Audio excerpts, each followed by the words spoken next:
What we do, to a degree, is silly. We are engaging in our fantasy, we're engaging in that level of play.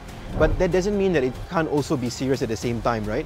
Yes, we're using lightsabers, but we're also basing things off real martial arts, building up skills and building up depth.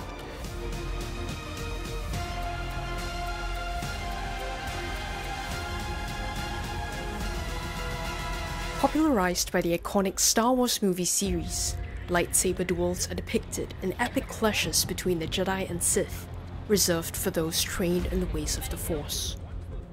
In Singapore, a group of Star Wars enthusiasts have taken inspiration to meld fitness and martial arts with a love for the movie to engage in real-life lightsaber combats. So the Saber Authority is a lightsaber fitness group.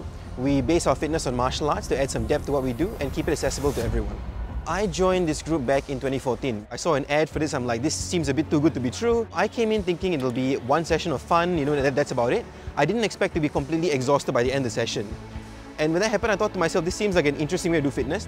Techniques taught in the group are based on Kali, a Filipino weapons-based martial art using hard bamboo sticks, as opposed to fencing or European sword fighting. With its heavy emphasis on footwork, wielding a lightsaber effectively requires a combination of technique, dexterity, alongside strength and stamina. There's a very big level of evasion in Kali, right, that you might not see in other armoured systems like, for example, HEMA or fencing.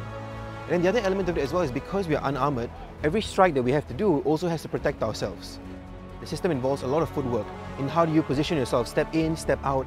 I only have my weapon with me. How do I protect myself in the best way possible while also getting my opportunity in? You see us mostly do diagonal strikes. The diagonal strike protects us in two directions. In the typical class setting, what we'll have is that we'll do some what we call static drill and then some pair work as well. The instructors will go around and help to adjust these different things. And we'll kind of do a mix of different techniques and drills depending on what we're teaching that day.